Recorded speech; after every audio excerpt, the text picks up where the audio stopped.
Chip here. When I recap the slip that I sent out in yesterday's video, Kawhi promo easily cashed. This Baylor play, my play of the day, unfortunately, rare miss on the play of the day. Look, I'm not going to give out an excuse, but I actually will. Just bear with me for 2 seconds. By the time this play dropped, and when you guys saw the recording, Baylor was a purple play, I believe. There was a lot of books price came at 4.5 points. This was under the assumption that the Celtics starting five, including Jaylen Brown and Sam Hauser, were healthy and ready to go. At the time of sending out the slip and the play of the day, that was the case. Unfortunately, super late game time decisions for both those players I just mentioned, and they unfortunately both didn't see the court yesterday. So Baylor ended up sliding into that 3 spot where Brown usually starts off for the Celtics. And obviously, he was just going to get more offensive opportunities. That was inevitable, and he ended up going way over the line because of that. Just very unfortunate there that Jaylen Brown and Hauser, 2 guys that usually start for the Celtics, went down there, and that's kind of why Baylor went over this line. But I'd have to stick to my guns here. If everyone was healthy in the Celtics lineup as projected and like the tool was reading, then I really like this Baylor play under 5.5 points had he come off the bench. That wasn't the case anyway. We'll chalk the slip. Cole Anthony, I believe, got traded today, so he didn't end up playing in that game yesterday for Milwaukee. And yeah, we're just going to jump into another one. Another bone thrown to us by Prizepicks here. As you guys see, the points prop discount for LeBron James, only a 4-point discount this time, not like that Kawhi one they gave out yesterday, which was like a must take. This is a must take as well. It's just not as good, but still 4 points off his original line. Should be a tight game versus Philly.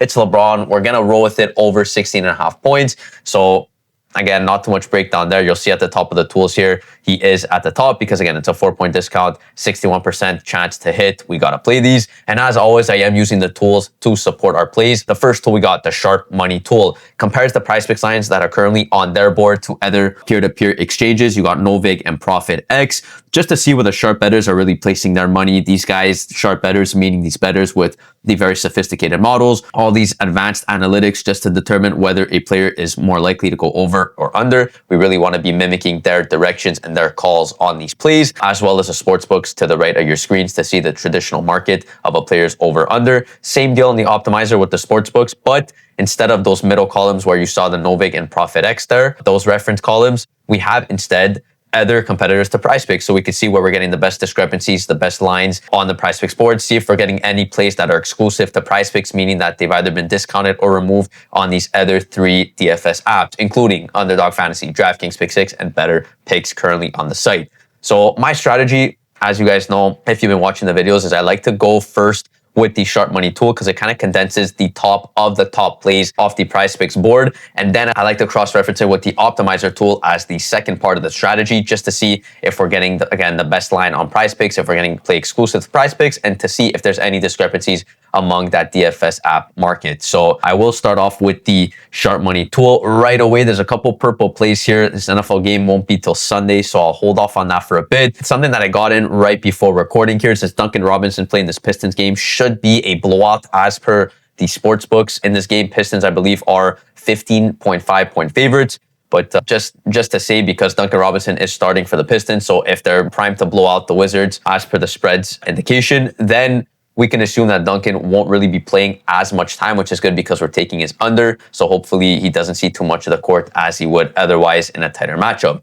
I go here, rebounds under 2.5 for Duncan Robinson. I go across the market right away. I see 3 books, minus 140 or stronger, Caesars, ESPN Bet, and BetMGM. They have him here, MGM, at a minus 150 favorite to his under. This over 3.5, so a plus 216. Obviously, that's a huge underdog for Duncan to go for 4 or more rebounds. Of course, we do have his 2.5. And if I just go to the second part of the strategy, I'll type in Duncan here. You see, as I was saying before, it's a play that's exclusive to Prizepicks. If I go also available on, I'll put only on Prizepicks. Only this play pops up because this line, this under 2.5 line specifically, has either been discounted or removed from Underdog Fantasy, Pick 6, or Better Picks. And I have to say it's probably just because he's super favored as per the market, and we see here the market on the right. And yeah, minus 138 consensus favorite. It's a green play, 54.12% chance to hit. I'll see if he's still here. He is beautiful, so I will roll with this under 2.5 rebounds for Duncan Robinson in this game. We need one more pick here, and obviously round off a nice 3-man. I do really want to get back in the green column for you guys. See what I could do here. Okay, guys, looks like this play came back on the board for the time being. I'm going to try to move quickly and hopefully secure this. It's going to be this Tristan da Silva play in this Orlando game. As you see here on the Profit X Sharp Money tool tab, his assist under 1.5. It's a green play. His over's a plus 120. Sharp bettors are telling us that his over is more unlikely to hit than his under, of course, because it's a heavy plus line here, meaning that the sharp bettors would most likely want to bet their own money on his under. We want to follow the sharp money's direction. And as I mentioned in the beginning of this video, we want to mimic their directions. They want to be on his under, which is favored by the market, as we can see here in the consensus column, minus 140 favorite. And if I just go here on the optimizer, again, second part of the strategy, Tristan da Silva assist under 1.5. These columns are empty here, also available on, we'll put only on Prizepicks. It filters the plays for us that are only on Prizepicks. As we can see here, he's not offered on Underdog Fantasy Pick 6 or Better Picks. Been discounted or removed on either of these platforms, so we could be comfortable rolling that under. And this is going to wrap up the slip. LeBron over 16.5 points, Duncan Robinson under 2.5 rebounds, and da Silva under 1.5 dimes. So I'm going to get this. I am limited on this account for that amount only. You guys are more than welcome to put more down on the slip. Just don't burn out your whole bankroll on one slip. We're going more for volume, so you guys really want to put the same unit size on each of the slips that we play. We are now still 23.75 units in the green since the start of the channel, so that's big. And as always, if you guys are interested in the tools that I've been using throughout the video, these both come equipped with the gold tier package on Parlayers. So you get the Sharp Money tool, 24/7 access to that, as well as the optimizer, so you could use the 1-2 strategy that I use to create the slips that you guys see. So with that being said, I will wrap up the video. It's been J Chip, and I will see you in the next one. Take it easy.